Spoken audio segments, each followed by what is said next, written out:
Kapag mababa ka, tatapakan ka. Kapag mahina ka, dudurugin ka. Gumagapang ka na nga, lalo ka pang ibabaon. Naghihingalo ka na nga, lalo ka pang ilulubog. Hanggang kailan magtitiis? Hanggang kailan magdurusa ang kapos at hikahos sa buhay na si Tonyo? Ito ang kwentong inyong matutunghayan sa videong ito. Pero bago ang lahat, don't forget to hit the subscribe button, pati na rin ang notification bell para lagi kayong updated sa mga bago pa nating pasabog na mga video sa mga susunod na araw mga parikoy. Kung handa na kayo, umpisahan na natin in 3, 2, 1.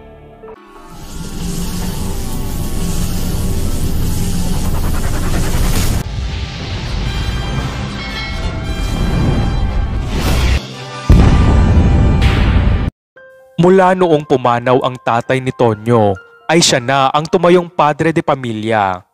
Ang pangarap sana ng binata na maging isang doktor ay gumuho na magmula nang tumigil ito sa pag-aaral para tustusan ang pangangailangan ng kanyang tatlong kapatid at para tulungan ang kanyang ina na namamasukan naman bilang isang katulong. Bagamat hindi na nakapagtapos sa high school si Tonyo, ay palagi naman itong bumibili ng newspaper kapag nagkakapera siya dahil ito ang naisip niyang paraan upang hindi kalawangin ang kanyang utak. Pangingisda at pagbebenta ng mga huli niya sa mga bahay-bahay ang pinagkukunan ng pera ni Tonyo at kung minsan naman ay sumasideline siya bilang kargador sa pier. May mga pagkakataon din na kinukuha siyang driver ng amo ng kanyang ina kapag may lakad ito na may kalayuan. Isang araw, habang naglalakad sa gilid ng kalsada upang maglako ng isda si Tonyo, ay nabigla ito nang may isang maggarang sasakyan ang tumigil sa kanyang tapat. "Tonyo, ikaw na ba yan?" "Sabi ko na nga ikaw yan. Itong dalawang kasama ko, ayaw maniwala na ikaw yan. Saan ka ba nagpunta noon? Bigla kang nawala noong high school Anong nangyari sa'yo? Bakit parang lapot na lapot ka? Ano ba yung dala mo? Parang malansa." Natatawang wika ni Christopher. Oo. Ako nga si Tonyo." Christopher? Ikaw na ba yan? Ibang-iba ka na Mukhang asensado ka na. "Ako? Ito, nagbebenta ng isda. Lumipat kami noon dito noong namatay si tatay." "Sasakyan mo ba yan? Grabe, ang gara naman. Mabuti ka pa." Nanliliit na wika ni Tonyo. "Oo naman, akin to. Bagong-bago Brad. Balikbayan ako. Nakabakasyon ako ngayon. Kasama ko dito yung mga tropa natin nung high school. Siya nga pala, big time na nga ako Ikaw naman, kaya pala may naaamoy akong malansa Ikaw pala yun. Napadaan nga lang kami dito, kaka-road trip namin. Akalain mo, dito ka pala nakatira. Sa tagal ng panahon, dito ka pa namin makikita. Grabe, ang itim mo Tonyo. Ang payat mo. Kumakain ka pa ba? Para kang naglalakad na kalansay." Tawang-tawang pangangantyaw ni Christopher. "Oy, Tonyo! Ako to, si Zarina." As in, grabe. Hindi talaga ako naniniwala kanina kay Christopher na ikaw yan. Ang tsaka mo na talaga, as in. Di ko akalain na ikaw yung laging Adonis dati sa klase. Ang buhay nga naman. Ang dating Adonis, ngayon madungis na. By the way, isa akong supervisor sa opisina. Wait, sorry naduduwal ako. Promise, ang lansa mo talaga Tonyo. Sunod pang panlalait ni Zarina. "Tonyo, bilhin ko na lahat yung paninda mong isda." Wika ni Brian. "Talaga? Salamat ha. Nahihiyang wika ni Tonyo. Joke lang. Asang-asa ka naman, Brad. Para kang desperado masyado eh.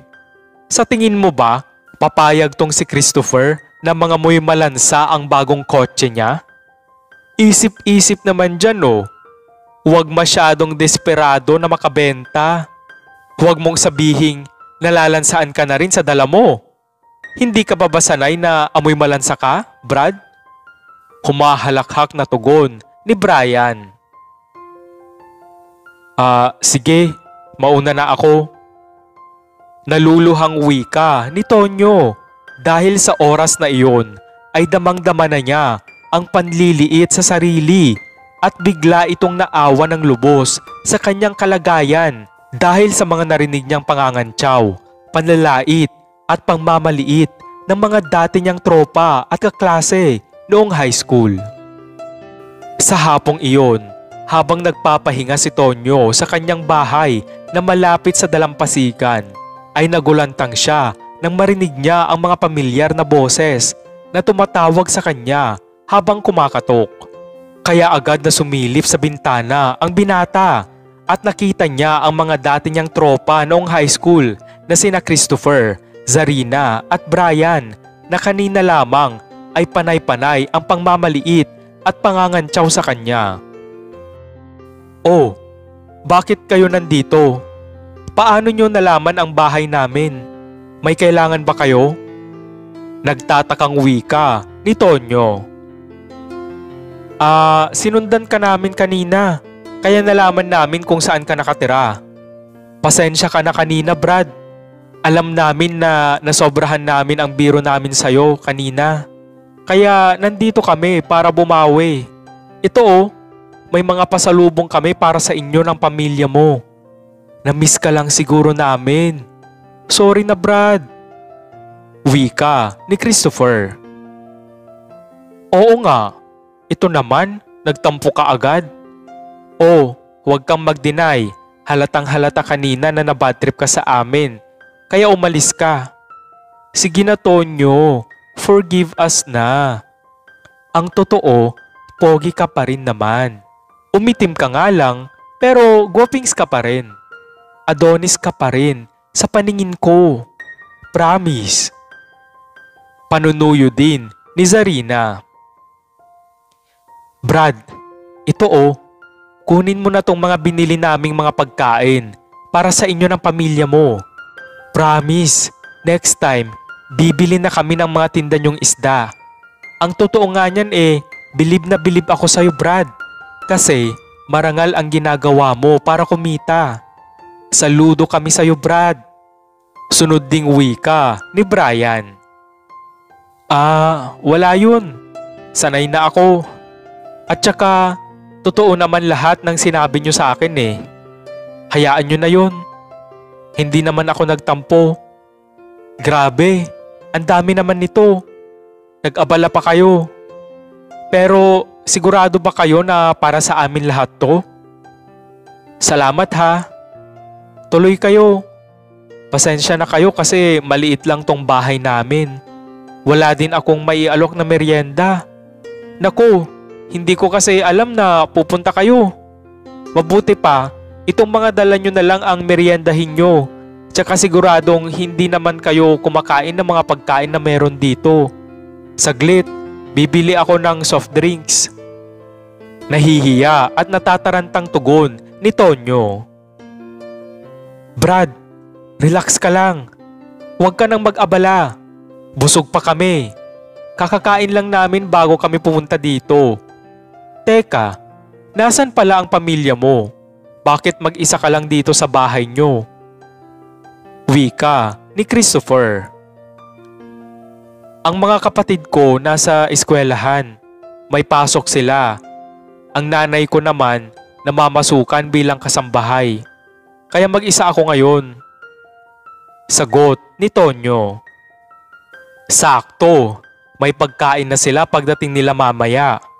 Mabuti pa, sumama ka na lang sa amin para makapag-relax ka naman at para makapag-bonding din tayo. Di ba guys? Mungkahi ni Brian. I agree. And don't worry, sagot namin. Basta sama ka. Dali na Tonyo, miss ka na namin eh. Wika ni Zarina. Kaso wala naman akong maayos na damit. Nakakahiya naman. Tsaka hindi pa ako nakakaligo. Amoy isda pa ako.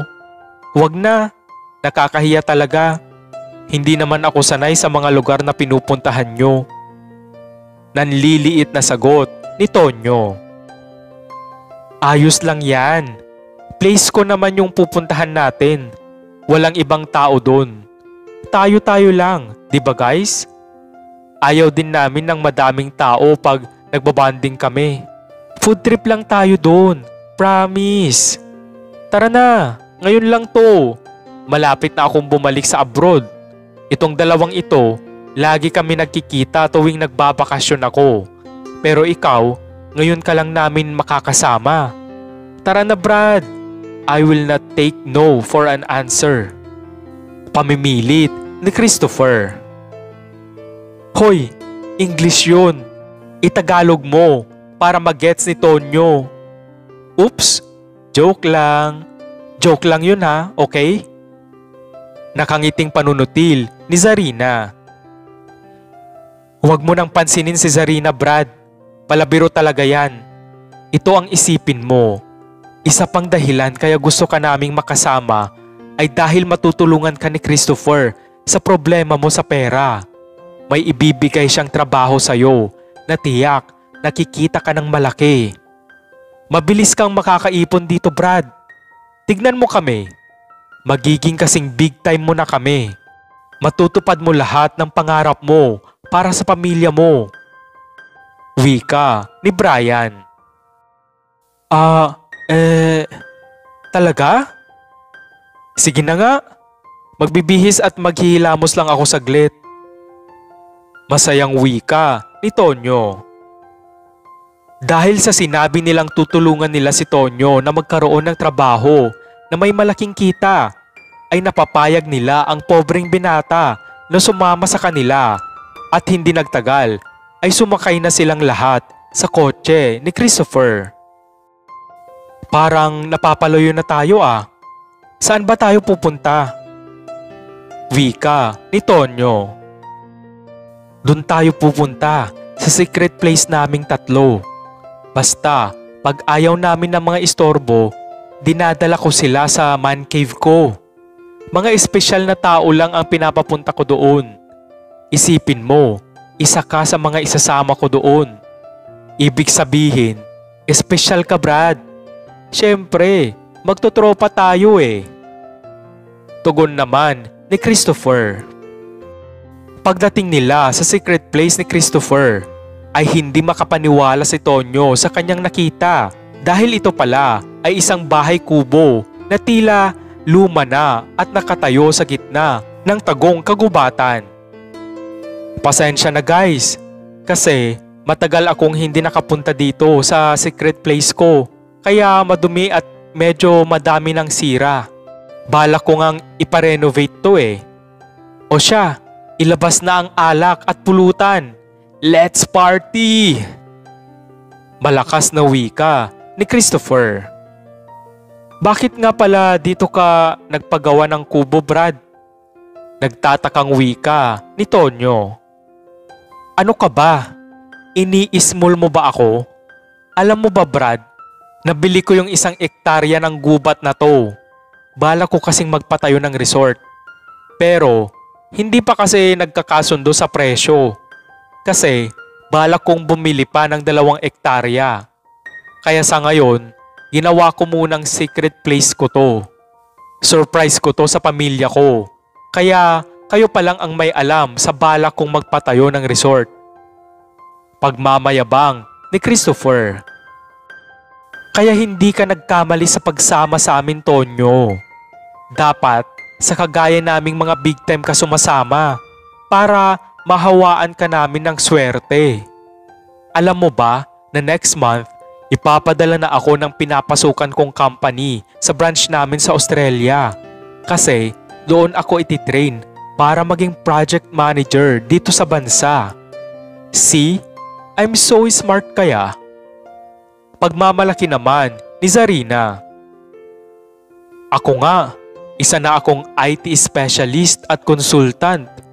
Samantalang sa ating apat noon, ikaw Tonyo ang palaging nasa top 5 sa klase.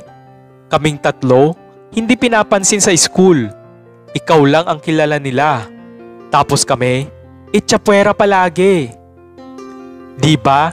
Ikaw pa ang Mr. Intrams dati? Ikaw ang sinasali sa mga contest.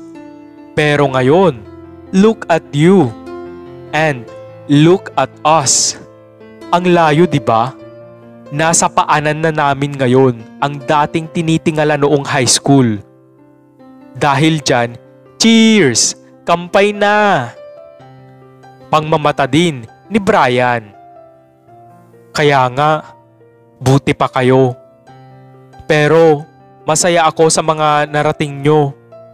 Masaya ako sa tagumpay nyo. Maiyak-iyak na tugon ni Tonyo. Ang pangit kasi sa'yo, ang hina mo Tonyo. Ako, isa ng head chef sa ibang bansa. And take note, the future resort owner pa. Alam ko namang inggit na inggit ka na sa amin eh. Tululaway ka na eh, ha? Nakakaawa ka nga sa totoo lang. Dati, crush ka ng lahat sa school. Ngayon, mga isda na lang ang may crush sa'yo. Ang putik! Hayop pare! Kanina pa ako nagpipigil na masuka sa amoy mo. Ang lansa mo talaga. Humahagalpak sa tawang wika ni Christopher habang tumatalon din sa kakatawa sina Brian at Zarina. Dahil batid na ni Tonyo na pinagtitripan na siya ng mga tropa niya noong high school, ay minabuti na lang ng binatang mangingisda na umalis na lang kahit nasa gitna sila ng kagubatan. Ngunit habang naglalakad palayo si Tonyo ay bigla na lang itong nahilo at tuluyan nang nawalan ng malay. Habang nagtatawanan ng walang humpay ang mga hambog na sina Christopher, Zarina at Brian. Lingid pala sa kaalaman ni Tonyo ay nilagyan ng pampatulog ng tatlo ang pinainom nilang alak sa kanya upang maisakatuparan ang maitim nilang balak. Binuhat ng tatlo ang walang malay na si Tonyo sa loob ng kubo at inalis nila ang lahat ng suot nitong damit. May iniwan silang plastic bag na naglalaman ng ipinagbabawal na gamot sa tabi ni Tonyo. Umalis ang tatlo. Dala ang mga damit ng walang malay na binata at iniwan nila itong wala na kahit na anong saplot sa katawan. Matapos nito ay tumawag sila ng pulis upang ipahuli si Tonyo dahil nga iniwanan nila ito ng ipinagbabawal na gamot sa kanyang tabi. Gunggong na Tonyo. Ini-imagine ko na. Pagdating doon ng mga pulis, wala siyang saplot. Kaya lalo nilang iisipin na lango siya sa bawal na gamot. Putik, desperado ang putya. Sumama talaga sa atin kasi akala niya tutulungan natin siyang kumita ng malaki. Hinayupak na yun. Tawang-tawang wika ni Christopher. Ang galing mo talagang mag-isip, Chris. Imagine mo, ang epic ng naisip mong pangtitrip sa malansang Tonyo na yon. What the F? Nakaka-excite. Tumatawa ding wika ni Zarina.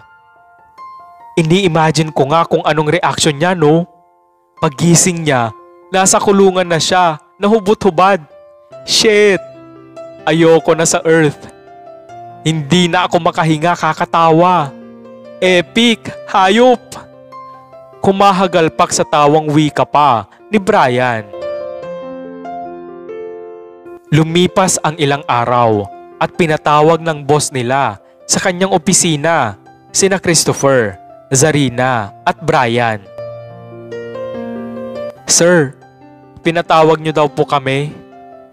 Wika ni Brian. Oo, pinatawag ko kayo dahil may ipapakilala ako sa inyo. Wika ng boss at pumasok na sa opisina ang ipapakilala ng boss sa tatlo. Tonyo? Bakit ka nandito?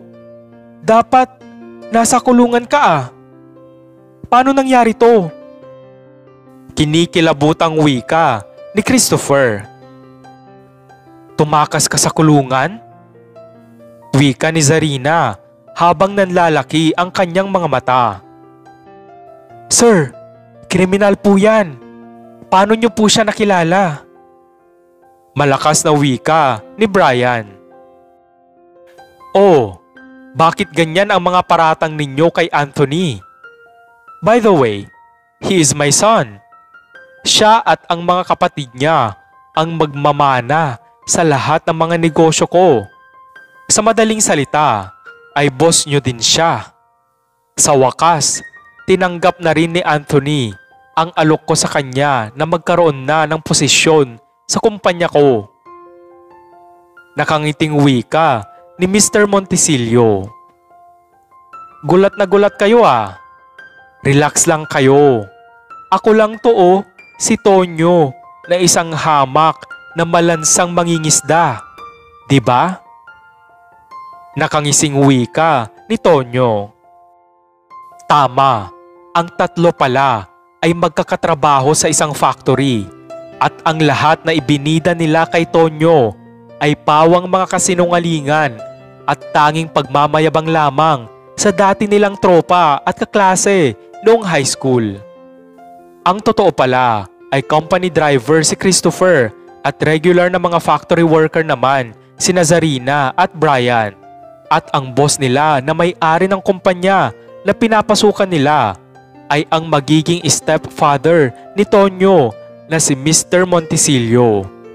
Noong araw pala na nakita ng tatlo si Tonyo ay itinakas lang ni Christopher ang company car at dahil day off nila sa araw na iyon ay nagpasya ang tatlong mayayabang na mag-road trip gamit ang itinakas nilang company car. At nang makita nila si Tonyo sa kalsada na nagbebenta ng isda ay naisipan nila itong lapitan para pagtripan, pasikatan at yabangan ang simpleng binata. Si Mr. Montisilio pala ay ang matandang binata na amo ng nanay ni Tonyo. Sa katagalan ng panahon ay niligawan ng mayamang amo niya, si Nanay Belinda, hanggang sa tuluyan ng nahulog ang loob nila sa isa't isa. At upang patunayan ang kanilang pagmamahalan ay nagpasya na silang magpakasal. Sa susunod na buwan, nakatakdang ikasal si Nanay Belinda at Mr. Montisilio.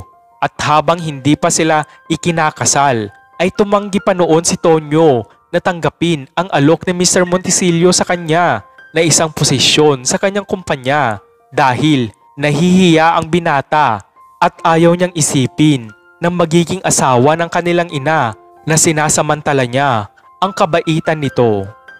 Kaya sumama si Tonyo kina Christopher noong sinabi nila na may iaalok silang trabaho ay dahil nais sana niyang patunayan sa kanyang sarili na kaya niyang umangat sa buhay sa sarili niyang mga paa at gusto niya sanang ipakita na hindi lang sila aasa sa yaman na magiging stepfather nila. Kaya pala sa kabila ng pag-iwan ng tatlo ng bawal na gamot noon kay Tonyo habang walang malay ay dahil nalikaw ang mga tinawagan nilang pulis at hindi nila nahanap ang liblib na gubat kung saan nila iniwan si Tonyo. Kaya naman, noong nagising na si Tonyo, ay kumuha ito ng mga dahon sa gubat upang ipantakip sa kanyang katawan at habang umiiyak ito, ay naglakad siyang umuwi at dumiretso ang kawawang binata sa bahay ni Mr. Montisilio upang humingi ng tulong. Matapos ikwento ni Tonyo ang buong pangyayari, ay napag-alaman nila na ang mga empleyado pala ni Mr. Montisilio ang mga nag-trip at nag-frame up sa binata. Dahil dito ay iminungkahi na ng mayamang stepfather-to-be ni Tonyo na tanggapin na niya ang alok niyang posisyon sa kanyang kumpanya upang ipamukha sa mayayabang na iyon na maling tao ang kinalaban nila. Ngunit hindi lamang iyon ang nais nilang mangyari dahil gusto din nilang malaman kung ano ang kinalaman ng tatlo sa usaping ipinagbabawal na gamot.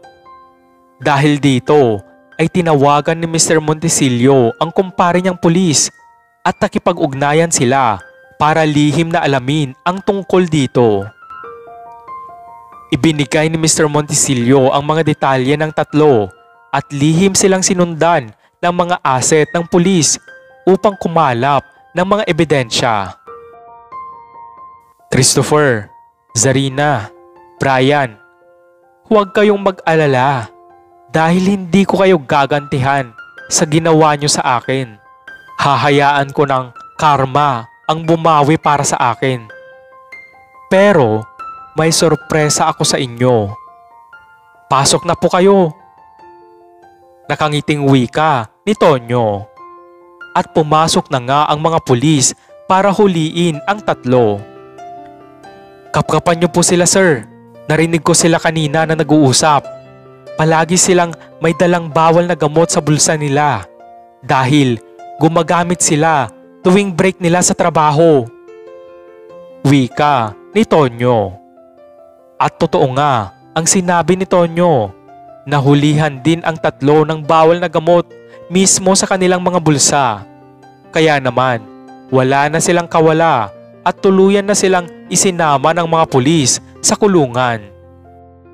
Laking pagsisisi ng tatlo sa ginawa nila kay Tonyo dahil sa unang araw pa lang nila sa kulungan ay pinagtripan na sila ng mga preso. Sa kulungan ng mga lalaki ay inalisan ng saplot sina Christopher at Brian at isa-isa silang pinilahan ng mga kakosa nila. Samantalang sa selda ng mga babae, si Zarina naman ay pinunit ng mga nasa loob ng selda ang kanyang mga damit at pinilit siyang pinagsayaw sa gitna at pinatakbo ng pabalik-balik sa loob ng selda na walang saplot. Sa kabilang banda ay ikinasal na si Nanay Belinda at Mr. Montisilio.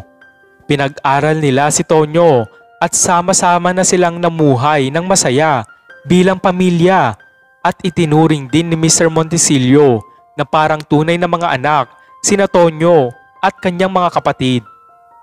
Dahil sa hilig ni Tonyo sa mga isda ay nagpatayo ng negosyo si Mr. Montisilio na paggawaan ng canned tuna and sardines at ipinaubayan na niya kay Tonyo ang pamamahala dito at ipinangalan na rin niya kay Tonyo ang negosyong iyon.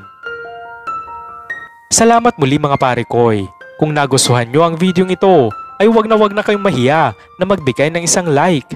At kung bago ka lang sa aking channel, don't forget to hit the subscribe button, pati na rin ang notification bell para lagi kayong updated sa mga bago pa nating pasabog ng mga video sa mga susunod na araw mga pare koy. Hanggang sa muli, salamat!